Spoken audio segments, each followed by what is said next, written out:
Thanks for coming today. So I will turn it over to Dr. Hewitt, and so she's going to hopefully give us some good tips today to know how we need to start our days and how to relax and recharge. Thank you, Amy. Well, thank you guys. Hello, everybody. Thank you for coming at your lunch hour, because that's part of the time that you have some downtime, I would imagine. So I hope that being here with this, we can talk about some tips that you can put right away into your day to help you feel a little less stressed. I'm sure none of you feel stressed, right? In this profession, always moving from one thing to another. So actually, when I thought we were going to be in Wood Auditorium, I had decided not to do this. But if you are not actively eating in the moment and you can actually push your chair back and stand up, I would ask you to do that for me for just a second.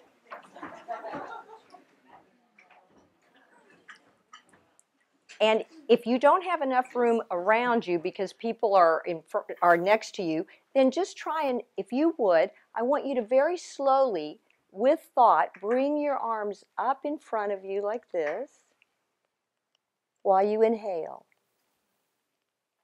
And then bring them to the top. And then slowly as you exhale, bring them down to your side. Okay, and now what I want you to do is I want you to take a breath in, and as you exhale, just touch your chin very slowly, bringing it down to your chest as you exhale. And then as you inhale, bring it back up. Okay, and now without forcing the other shoulder up, I want you to take your left ear and try and touch it to your left shoulder as you exhale. And then as you inhale, bring it back up. And then we're going to exhale to the other side, and don't bring up that left shoulder. And then come back to center. And you can open your eyes if you had them closed. And now just for a couple of breaths, I just want you to be aware of your breath. So as you breathe in, I want you to count to 4. And then I want you to exhale to the count of 4. Inhale, 2, 3, 4. Exhale, 2, 3, 4. Okay, and now I want you to have your seats. You can do that. Your breath is yours to do at any moment. And we're going to talk a little bit more about that and different types of breathing that you can use. But did anybody feel different with the music and that breath exercise than they did before? Anybody want to share? Calmer. It is amazing, and we're going to talk a little bit more about the breath. But you have that ability, even in the midst of something horrible happening during the day, or some major stress that's happening in your life, to just say, I am going to just take some nice, slow breaths. And if you listen to your body, it'll tell you where your tension is, and then you can try and relax it. So that's what the point of this is.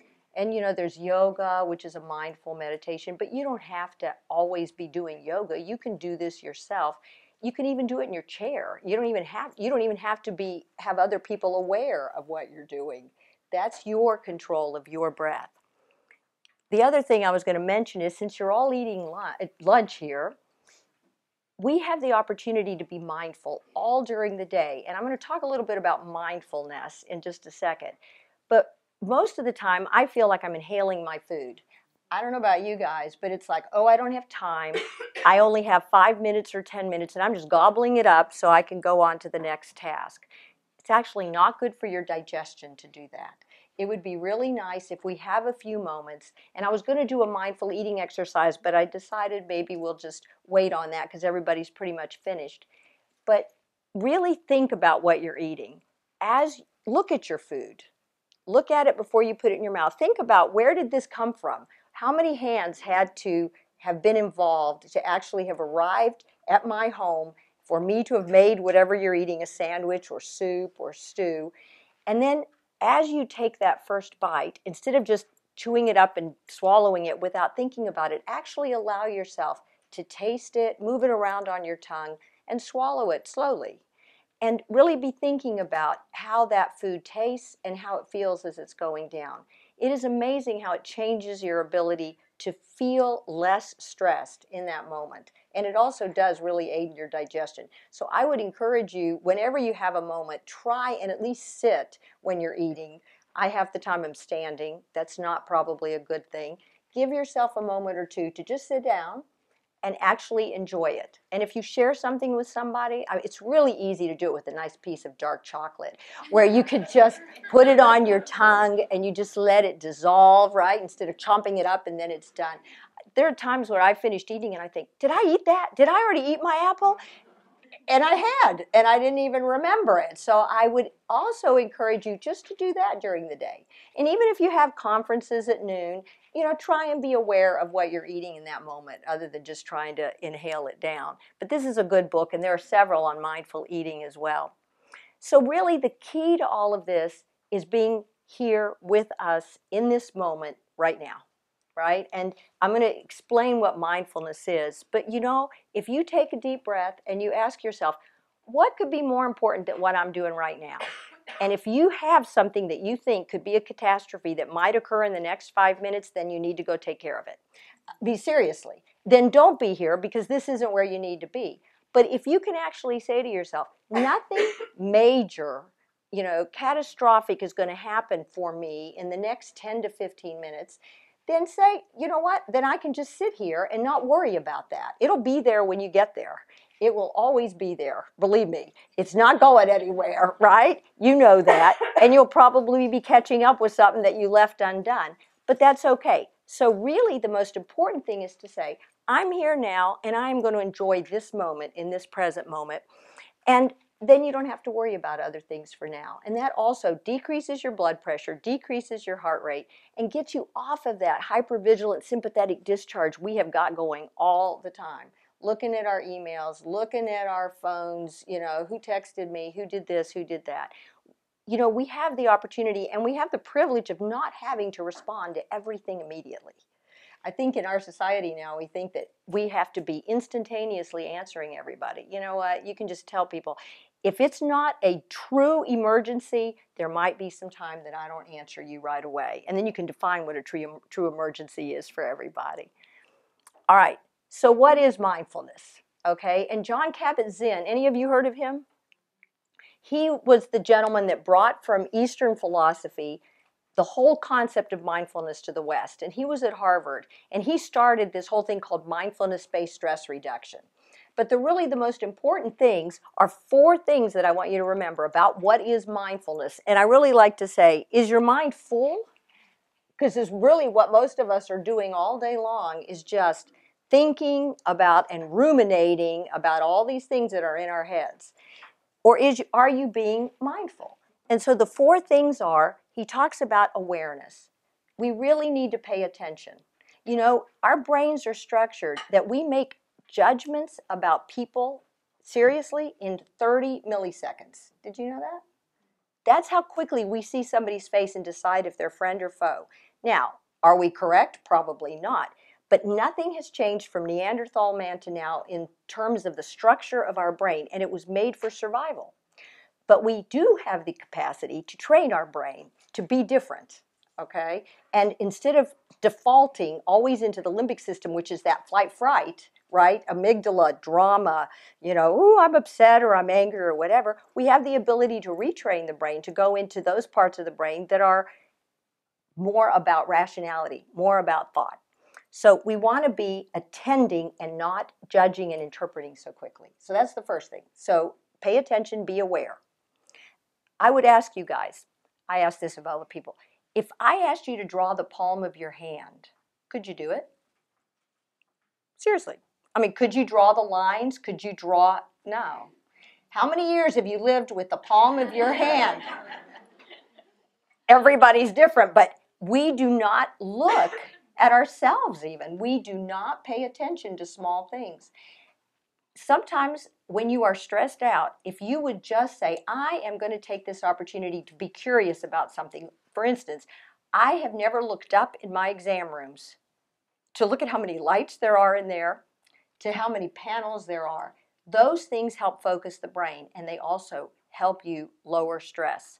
So if you can get yourself out of your inside of your head pinging all over the place when you're anxious, that will help you a lot. So you might just try, if there's a painting on the wall, how many times have you gone by it and not even looked at it? Maybe you start paying attention. I'm sure most of you, when you're walking from outside, especially when it's raining, are not thinking about this beautiful walk that you're taking in that moment, that you can be curious about things. So the first thing is paying attention. The second thing is doing it on purpose. So you're actually thinking, I am going to be intentional. I am going to be intentional about what I want to think about and look at, instead of just saying, oh, well, my day is already decided for me. That's the way it's going to go. No, you have the opportunity to choose all the time, but we forego that choice a lot of times because we think that we don't have choices, but we do. And then the other one is, again, as I mentioned, in the present moment. So here we are. Let's have fun. Let's do this. And then without judgment. Boy, we make judgments all day long, right? And I just told you, 30 milliseconds to make a judgment on somebody. So if you can hold that and pause, that will make a huge difference in how you feel about people, about yourself, what's going on. So we want to be mindful, not full of things in our heads. And so what are the benefits? I'm just going to tell you. It reduces stress. It reduces us pinging all over the place. It actually helps pain. It can boost our working memory, and I can certainly use that all the time, right? It actually helps us focus on the task at hand. We don't have to respond with irritability and anger. I mean, none of us do that, right? All day long when things happen to us. I'm telling you, I'm having a real Wi-Fi connectivity problem in my office.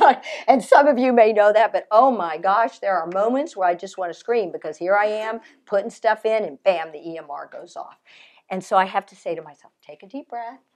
Take a deep breath. It's going to be okay. It's not the end of the world. It will come back on and we will fix the problem. And it helps with cognitive flexibility and relationships. I mean, are we all satisfied with every relationship we have? How many of you would say you have fantastic relationships all the way around?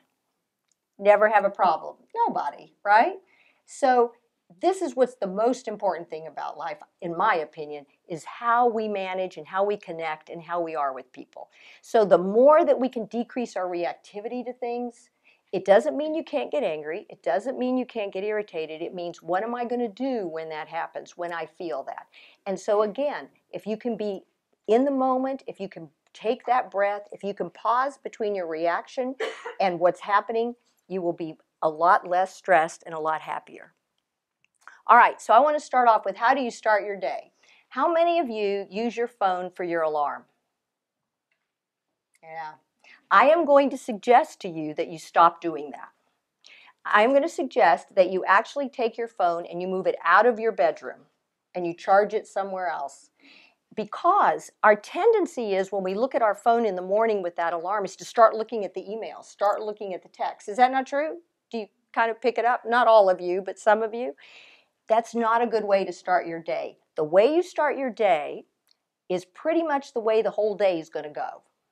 Okay? So if you're already starting feeling a little anxious, or I used to have my radio alarm go off and I am listening to the news, right? First thing in the morning, it's coming on with the news. And unfortunately, most of the things that sell are not the good things that are happening in the world, right? So what you're hearing about is all the negative things that happened, the political stuff going on, and it doesn't matter what side you're on, or what your affiliation. There's always something, right, that's upsetting. That's not a good way to start. We want to start not irritated and upset. We want to start, this is going to be a good day, right? So I would suggest you put that away. One thing that you might do, if you want, is, these are actually fairly inexpensive, and there are these alarm clocks that start by increasing the light. So it's almost as if you're in the sunrise. And those are pretty nice because it's a nice way of getting the melatonin. Your chronobiology is different. In terms of the surges of melatonin, this helps to kind of increase your awareness without that horrible, either the radio or the alarm going off, and then you don't have the phone in front of you. And then the next thing I would say to you is, here we are waking up, all right? So when you get up in the morning, here's this woman and he's kind of still snoozing. So what do you think she's thinking about? Well, maybe she's thinking about somebody she had a run-in with at work, and oh no, am I going to see him again today? What's that going to be like, right? And he's thinking, oh, I have some meeting I have to present at. Why did I ever say I would do that? I'm not ready, right? So instead of that, I would suggest to you that you change how you start your morning. And before you even get out of bed, before you feel your feet on the ground, you start doing a gratitude meditation. And I don't know, do any of you have a meditation that you do in the mornings? Yeah, several of you. Great.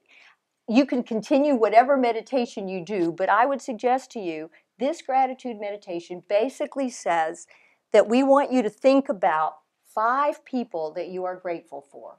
Every morning, wake up and try and do that. So I am going to actually take you through this. It takes 2 minutes, a little meditation right now. So if you'll just put your feet flat on the ground for me.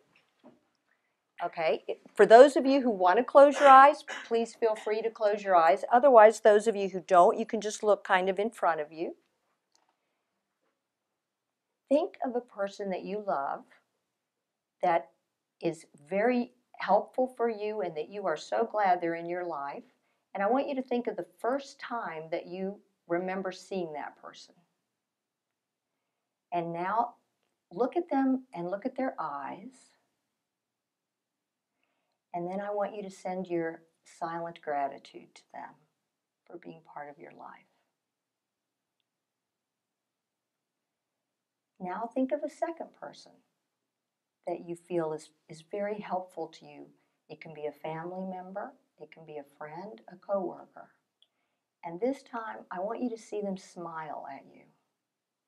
Big smile. Makes you feel good. And then send them your silent gratitude. The third person I want you to imagine is yourself. When you were 8 years old, remember your haircut. Think of yourself, what were you wearing back then? How did you look? And remember who you were back then. And send yourself silent gratitude for the person you were then and who you are now. The fourth person I want you to remember is actually somebody who may have already passed away. That was important to you in your life.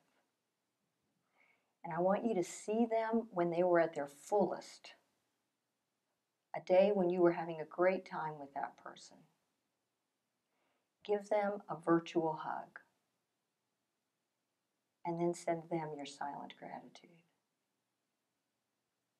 And now the fifth person I want you to think of, and I want you to say to yourself, what was the last thing I did with that person that we had so much fun with? And remember that time. And be grateful that they're in your life and send them your silent gratitude. And now open your eyes for me. Does that do anything for you guys? Did you change it all from the beginning to the end of that meditation? Does somebody want to tell me how? Makes me happy to think about all those people I love. It does, doesn't it? Instead of, oh my gosh, I forgot to do this yesterday, and I have this to do today, and I've got so many things, and I don't know what I'm going to wear, and I didn't make my breakfast, and I've got the kids to get off to school. It's all there. It's not going to go away. But if you don't start that way, and instead you start this way, it makes all the difference in the world for how you are going to start your day. And it really is simple. I know it sounds like it isn't, but these are simple things that you can start doing immediately if you're not already doing them. And they can make a huge difference in how you feel. And sometimes during the day, I used to almost always, I've been doing this since 2011, and I used to almost always have family or really close friends.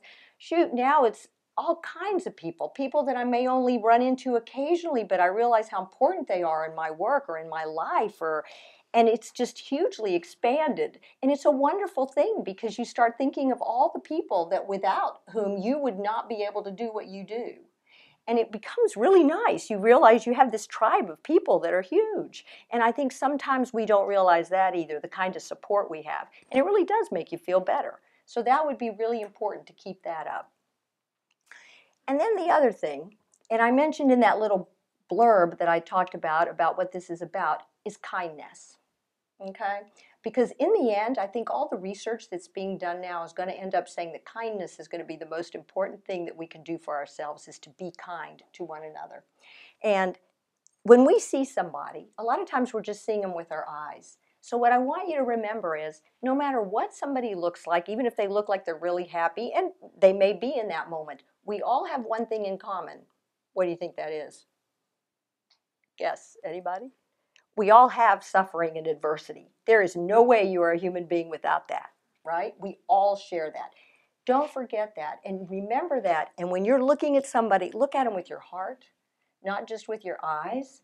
And all day long, you have the opportunity in your own heart to wish people well. You don't have to say it out loud if you don't want to, but it is amazing how that changes your whole perception of people too. Instead of going around being irritated with so-and-so or so-and-so, I see somebody on the elevator and I'm wishing them well. And I sometimes say it. It's hard to say I wish you well out loud. You know how we all say, have a good day, but that almost becomes trite. It would be better if we actually could say, I wish you well. They'd look at you strangely, but that's different, and it means something, right? So it's not just trite. But if you really feel that, eventually you will start feeling really positive about everybody around you. So that's one thing too. And the other thing is, you know, a lot of people can be really ugly when they're sick, and they can be really mean, and they can say things, and you can't take it personally. Always remember, and this is what I try and say, if somebody is ugly or nasty, it's a cry for help. It's a cry for help, and let's try and remember that and reframe whatever's going on with them. Hugs cannot be overrated. When you touch someone and hug them, it increases your oxytocin, which is our bonding hormone, right? It makes us feel closer to people. I read somewhere like you need 11 hugs a day. I don't know who came up with that, but you know, and we're talking good hugs, right? Not just like you side by side hug. You know, this is a good hug. If you have the opportunity to hug people, I hug my patients all the time. It is amazing how it makes me feel good. So, you know, I know that maybe sometimes in some of this you don't want to get too close to people or the Me Too movement, but you can hug your patients, right? And we can hug each other. And it's a wonderful thing. Don't forget that. That's huge. All right, so I just want to teach you 2 quick breathing techniques, all right? So one is called the square breath, which is basically where you count 5 inhale, 5 hold, 5 exhale, 5 hold, okay? So we're not going to do that one. I'm just teaching you that one. That helps also lower blood pressure, lower heart rate. But when you are really agitated, and if you want to go to sleep at night, there's another one that's called the 4-7-8 breath. And the 4-7-8 breath is basically where you're inhaling to the count of 4, you're holding for 7, and you're exhaling for 8. So when you exhale longer than you inhale, you start getting the parasympathetic nervous system involved, right? So now you're decreasing that adrenaline, epinephrine discharge of the sympathetic system, and you're getting the vagus nerve involved, and it really does help settle you. So let's do a couple of breaths. I'll count them, and I just want you to tell me if you feel any different, okay? Now, if it feels awkward to you in that breath, then you don't have to hold that long. I don't want any of you passing out on me. But, you know, I'll try and move so it's not too long. All right, so if you want to close your eyes, you can, feet on the floor. All right, so get ready because you're going to inhale with me. Inhale, 2, 3, 4. Hold, 2, 3, 4, 5, 6, 7. Exhale, 2, 3, 4, 5, 6, 7, 8. Inhale deeply, 2, 3, 4. Hold, 2, 3, 4, 5, 6, 7. Exhale, 2, 3, 4, 5, 6, 7, 8. All right, now just go back to your normal breath, and when you're ready, you can open your eyes. Did that feel awkward to you guys? Not really. Did it feel good? Yeah, so that's another. You can do a square breath, or you can do the 4-7-8 breath. And that really helps also to just quiet your nervous system. And I tell you what, in medicine, in healthcare, we are constantly driven like this. I think that's true. So do that all day long if you need to, just to quiet yourself, especially at night. All right, so I picked this picture, but who's walking? Somebody in heels like that and with all their stuff, that's not a good walk. But I'm just thinking, again, when you're coming from, instead of thinking to yourself, oh, I hate this walk from the parking lot into the hospital, look at it as I'm getting my steps in and I'm going to pay attention to the sky. I'm going to pay attention to the trees. I'm going to pay attention to all those things we never look at. Even the asphalt, for that matter, or the sidewalk. It's amazing. You can see little plants coming up through the cracks. So I challenge you and encourage you to make these little times that we have, or even when you're walking in the hospital, long distances, start paying attention. Look around. Look at the people around you. It really changes up your attitude. Laughter. Laughter cannot also be overrated. I am not very good at jokes, so I had to look up 2 jokes that I was going to tell. Okay, so, and believe me, I'm terrible. I can have patients tell me jokes, I can't even remember them. But, so I have these 2 memorized. I hope I have 2 memorized. Okay, do you know this riddle about you have a bacon and egg breakfast, all right? What is the difference between the chicken and the pig? You guys haven't heard this riddle? The chicken is involved, but the pig is committed. Did you get it? And here's another dumb one, but hey, this is all I know. A ham sandwich walks into a bar. Have you heard this one? The bartender says, "We don't serve food." Okay. You got it? Did you get it? Clayton didn't get it. You're still thinking about the chicken and the pig. Laughter is hugely important. We need to be able to laugh with one another. Laugh at the things that happen, the funny things that happen, the silly things that happen. You know, they've done studies on this too. If you guffaw for 30 minutes, you can decrease pain for 2 to 3 hours. It is huge what we can do. If we can teach our patients to laugh while they're in the hospital, because it's not very funny, but if we can do that for them and for ourselves, healing rates will go up. Seriously. So that's important too. Don't forget that. The music that you heard when I was playing before you came in, did you like that? You know, I actually put that on because I researched, I just started Googling what are the 10 most relaxing songs, because I was going to play one that I love, and then I thought, but what if you don't like it? It's relaxing to me, but it may not be relaxing to you. And so that particular music is by a group in England called Manconi Union, and it's called Weightless, Weightless, and they actually worked with a sound therapist to come up with that song, which uses what they call entrainment, so that your heart rate starts going to the beat of the music at 60 beats a minute, and then it changes to 50 beats a minute. They have done studies on that particular piece of music. It lowered stress using validated stress measures 65%. And that's worldwide. That's not just in our country. That's worldwide. So you know what? Put it on in the background. Right? What were you saying? Order it. I know. I mean, get it. And then the other 10 were a little weird. Like, I thought Adele's Someone Like, is it Someone Like You?